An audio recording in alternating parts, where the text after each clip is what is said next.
ओम नमो भगवते रुद्राय। प्रणाम आप सभी को। सावन के महीने में हरि और हर का मिलन इतना सुंदर संजोग है। हरि कहते हैं नारायण को और हर कहते हैं भगवान शिव को। तो हर के महीने में हरि का पूजन अर्थात कि शिव के महीने में हरि का पूजन किस दिन? एकादशी के दिन। और इस वर्ष सावन के महीने की पावन पवित्र कृष्ण पक्ष की जो एकादशी है वह 31 जुलाई को पड़ रही है। दिन है बुधवार और एकादशी का नाम है कामिका एकादशी, जो समस्त कामनाओं की परिपूर्ति करे, परिपूर्ण करें आपकी जो मनोकामना, वो है कामिका एकादशी। कैसे व्रत धारण करना चाहिए, क्या क्या नियम लेना चाहिए, देखो बड़ी सावधानी से सुनिएगा। जो भी एकादशी का व्रत करते हैं अथवा जो एकादशी का व्रत पहले से करते हुए आ रहे हैं उनके लिए बड़ा विशेष है। एकादशी क्या? अर्थात कि अपने आप को भगवान की भक्ति के लिए समर्पित कर देना। एकादशी मूलतः निस्वार्थ रूप से करी जाती, इसमें कोई कामना नहीं होती। केवल भगवान से भगवान को ही मैं पाऊं ये कामना है, इसलिए ये कामिका एकादशी है। अब आपने एकादशी में क्या करना चाहिए? देखो एकादशी में 3 तिथियों का प्रभाव होता है, दशमी, एकादशी और द्वादशी। 3 एकादशियों का प्रभाव। तो दशमी की रात से शुद्धिकरण होता है, तब जाकर आप एकादशी में पहुंचते हैं। और एकादशी में जब आप व्रत पूर्ण करते हैं तत्पश्चात फिर आपका द्वादशी में पारण होता है। ठीक है, इसलिए 31 जुलाई को ही 31 जुलाई को ही आपने एकादशी का व्रत करना है। कामिका एकादशी का व्रत करना 31 जुलाई को। ठीक है, अब यहां पर विधान दशमी से प्रारंभ करना है, मतलब आपने 30 जुलाई को दशमी तिथि, तो इस दिन आपने बहुत शुद्ध बनाकर रखना है, जो कि शास्त्र कहना है कि एकादशी तभी आपकी पवित्र होगी और शुद्धि के साथ होगी जब आप दशमी तिथि में नियम धारण करेंगे।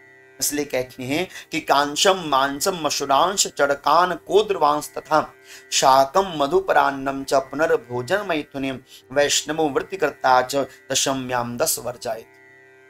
अर्थात कि शास्त्रकार कहते हैं कि दशमी की तिथि में कांसे के पात्र में भोजन करना, उड़द की दाल को खाना, मसूर की दाल को खाना, चने की दाल को खाना, गोद खाना, शाक खाना, शहद लेना, दूसरों के हाथ का अन्न खाना, 2 बार भोजन करना, मैथुन करना, है ना, ब्रह्मचर्य नष्ट करना, ये दशमी के दिन नहीं होना चाहिए।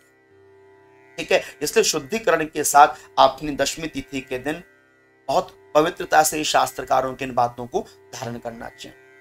दशमी की रात्रि का पूर्ण नियम लेकर आपने एकादशी में अगली सुबह शीघ्र उठिए, सूर्य अर्घ्य दीजिए। तुलसी माता में एकादशी को जल भी दिया जाता है और एकादशी के दिन तुलसी माता का पूजन भी किया जाता है और दीपदान भी किया जाता है। ठीक है, तो एक एकादशी के दिन सूर्य अर्घ्य, तुलसी पूजन करने के तदुपरांत आप अपने घर के मंदिर में बैठिए, अपना नित्य का पूजन कीजिए। यदि आपके घर में शालिग्राम भगवान है, और शालिग्राम होने भी चाहिए, घर में शिवलिंग और शालिग्राम और भगवान गणेश जी की एक मूर्ति अवश्य में होनी चाहिए, जो आप नित्य पूजन में ला सको। तो आपने क्या करना चाहिए? भगवान शिव पर पहले जल अर्पण करना चाहिए, क्योंकि सावन का महीना है। शिव भक्तों को तो शिव जी का पूजन करके उसके तत्पश्चात अंत में शालिग्राम भगवान का पूजन विशेष करना चाहिए। एकादशी का आपने व्रत लिया है तो व्रत के दिन आपने देखो चावल का आहार नहीं करना चाहिए, माथे पर चावल नहीं लगाना चाहिए, ना अक्षते अर्चित विष्णु और ना भगवान विष्णु जी पर आपने अक्षत का प्रयोग करना चाहिए। एकादशी के दिन आपने चावल का प्रयोग नहीं करना चाहिए, मात्र केवल जौ का प्रयोग करना चाहिए। ठीक है, तो इस तरह से आपने क्या करना है? एकादशी के दिन शास्त्र कहता है कि ध्यूत क्रीणाम च निद्राम च तांबुलम दंत धावनम परापवाद पैशून्यस्तेयम हिंसा तथा ऋतम क्रोधम चानता वाक्यानि एकादशम विवर्जयित।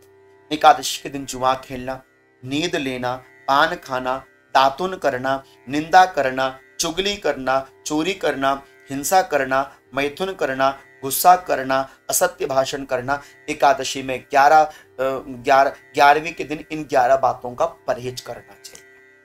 झूठ आलस्य से बचकर रहना चाहिए। ठीक है, तो शालिग्राम भगवान का पूजन करो। शालिग्राम भगवान में गंगा जल, दूध, दही, घी, शहद, शक्कर, पंचामृत से पूजन करके अच्छी तरह से शालिग्राम भगवान को धोकर उसमें गोपी चंदन का तिलक लगाएं। गोपी चंदन का तिलक लगाकर भगवान को हो सके तो जनेऊ चढ़ा दें। उसके तत्पश्चात भगवान को तुलसी के पत्तों में बड़ी प्रेम पूर्वक एक एक पत्र से भगवान तुलसी से, माँ तुलसी से भगवान शालिग्राम का पूजन करें। एकादशी के दिन तो विशेष, जब आप माता तुलसी में जल चढ़ाते तो भगवान शालिग्राम का स्मरण करके तुलसी माता में जल चढ़ाना चाहिए और 4 परिक्रमा करनी चाहिए तुलसी माता के। एकादशी के दिन तो विशेष नित्य भी यही नियम लेना चाहिए, 4 परिक्रमा करनी चाहिए माता तुलसी की। और एकादशी के दिन प्रत्येक तुलसी के एक एक पत्ते से 108 यदि तुलसी के पत्र मिल जाए अथवा 108 बिल्व पत्र मिल जाए, तो बिल्व पत्र और तुलसी दल कोई भी मिल जाए, आपने शालिग्राम भगवान के ऊपर जरूर रखनी। चाहे एक बेल का पत्ता मिल जाए, शालिग्राम भगवान के ऊपर जरूर रखिए। इस तरह से भगवान शालिग्राम को आप दूध इत्यादि का भोग लगा दें। ना भोक्तव्यम ना भोक्तव्यम ना भोक्तव्यम हरिर्दिन। एकादशी के दिन खाना नहीं खाया जाता, अन्न का दर्शन नहीं किया जाता। बच्चों के लिए बनाना पड़ जाए कोई बात नहीं, लेकिन आप ग्रहण नहीं करेंगे, शुद्धि के साथ रहेंगे, मन को नहीं ललचाएंगे, आलस्य नहीं करेंगे, क्रोध नहीं करेंगे। एकादशी जितनी हो सके उतनी नियमबद्धता के साथ करना, दिखावा नहीं करना। और ओम नमो भगवते वासुदेवाय यह मंत्र एकादशी के दिन जपना चाहिए। और जाकर फिर पीपल के पेड़ में जरूर जल चढ़ाना चाहिए एकादशी के दिन। और संध्या काल के समय पीपल के पेड़ में एक दिया लगाना चाहिए एकादशी वाले। रात्रि का जागरण किया जाता है एकादशी के दिन, रात्रि का जागरण किया जाता है। रात्रि भर जगो, जितनी देर जग सकते हो, और अपने मंत्र का जाप और एकादशी महात्म्य की कथा को पढ़ना चाहिए। ये सारे नियम को बनाकर संध्या काल के समय ठाकुर जी को भोग लगाएं। अपनी रात्रि की वेला को भगवान के नाम के चिंतन से पूर्ण करें। तत्पश्चात द्वादशी तिथि में आए, अगले दिन आवे और अगले दिन द्वादशी तिथि में स्नान ध्यान करके सूर्य को अर्घ्य, तुलसी माता में पूजन। देखो द्वादशी के दिन तुलसी का पत्र नहीं तोड़ा जाता, इस बात को ध्यान रखिए। द्वादशी के दिन जो तुलसी का पत्र तोड़ता है वो भगवान की गर्दन को तोड़ने का जो दंड होता है वो भोगता है। इसलिए एकादशी के दिन तुलसी पत्र नहीं, द्वादशी के दिन क्षमा कीजिएगा, तुलसी पत्र नहीं तोड़ना चाहिए। ठीक है, केवल तुलसी माता में दीपदान करना चाहिए द्वादशी के दिन। ठीक है, तो इस तरह से करके द्वादशी के दिन आपने भगवान शालिग्राम का पूर्ण पूजन करना चाहिए। और सूर्योदय से लेकर 9 बजे के मध्यस्थ तक आपने अपने एकादशी व्रत का पारण कर लेना चाहिए। 8:24 का मुहूर्त है पारण का। आप तब सूर्योदय से लेकर 8:24 तक के मध्यस्थ में आप अपने एकादशी व्रत का पारण कर सकते हैं। द्वादशी के दिन आपने फिर क्या ध्यान रखना चाहिए? कांचम मासम सुराम चौद्रम तैलम पतित भाषणम व्यायाम च प्रवासम च पुनर्भोजन मैथुने वृषपृष्ठम मसुरान्नम द्वादश्याम परिवर्जित है। तो जैसे 11 के दिन 11 चीजों को त्यागा जाते हैं, ऐसे 12 के दिन 12वीं के दिन 12वीं तिथि में 12 चीजों को त्यागा जाता है। कैसे? कांस के पात्र में भोजन, उड़द की दाल, शराब, मधु, तेल, है ना, निकृष्ट लोगों से वार्तालाप, व्यायाम करना, प्रदेश गमन करना, 2 बार भोजन करना, मैथुन करना, बैल की पीठ में बैठना, मसूर की दाल को खाना, ये द्वादशी के दिन वर्जित माना जाता है। तो आपने इन बातों को ध्यान में रखना चाहिए। तो ये एकादशी के कुछ विशेष नियम है। इन नियमों के साथ आपने कामिका एकादशी के व्रत को करना चाहिए। और जो प्रथम बार एकादशी का व्रत कर रहे हैं उनको तो अवश्यमेव